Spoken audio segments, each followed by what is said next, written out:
Are you too busy to have a meeting with your team number one, with your peers? Well, hell yes. Every single one of us is too busy for that. Every one of us has got thousands of things on our to-do list. It feels like it's never ending.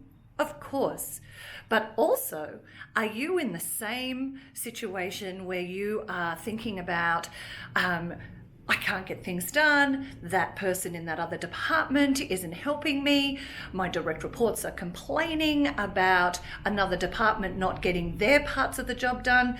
In fact, I feel a little bit of tension with other people. I can't seem to get the right feedback. Well, you're not alone. We have so many clients, but one in particular was just saying to me the other day, we do not have time to have team meetings with our peers. We're just too busy, Gab. We just cannot get it done. Well, just like everybody else, it is all about mindset. Of course you can't get it done if you don't make it a priority. Now, this is the most important thing. You have to have the right mindset about putting something like regular team meetings into place. Because if you don't have that mindset, of course you're always going to be too busy. And it then has the spiral negative effect. So the most successful organizations, the 5% of most successful organizations, you know what they do? Well, they do what the unsuccessful organizations don't want to do. And they make time and they make it a priority to arrange the right type of meetings. Not meetings for meeting's sakes, but meetings that help you build a success culture.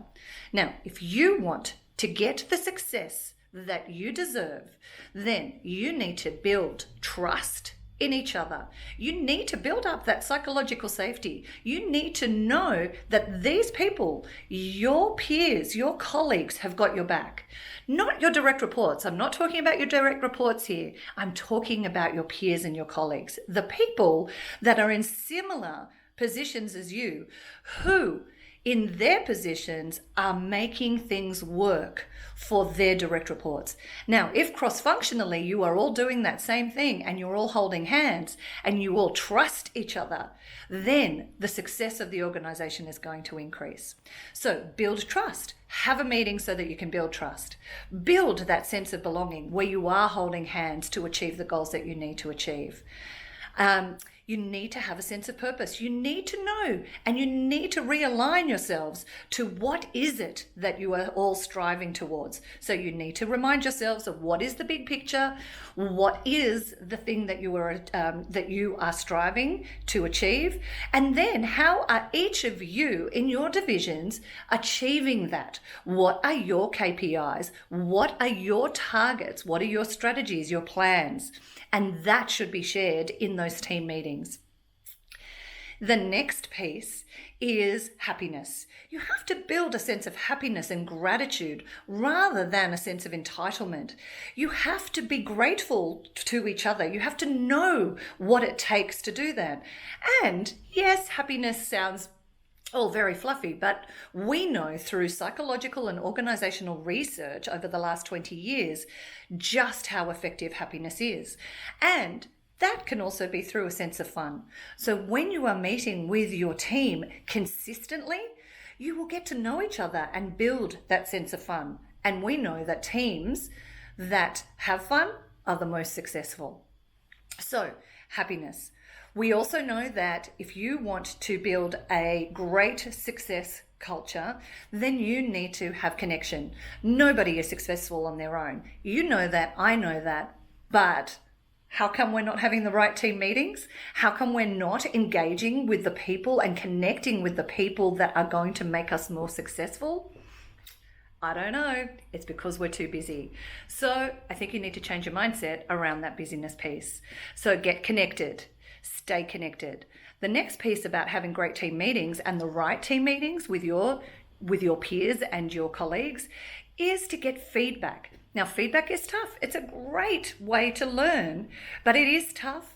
And that's why you need to build regular team meetings so that you can feel like you trust each other to give each other the great constructive feedback as well as the positive feedback. When we're talking about a learning culture, it doesn't mean that you have to go on courses all the time. A learning culture is a feedback culture. So learn how to do that. The next piece is results. If you want to have a successful culture, you have to be focused on the results, of course. But we know that putting all these other components together is one of the greatest ways to get those results. But if you know from your colleagues what results they need to achieve on a regular basis, and they know what you would need to achieve, then there's more likely to be that collaboration and that desire to help each other. But if you keep saying we're too busy for a team meeting, then you will be frustrated by the others. And you know what? Maybe you'll still be frustrated by others when you have a team meeting, but those frustrations decrease and the success increase. So get out there, change your mindset, be the first one to set up that team meeting and make it regular. You will be happy with the results.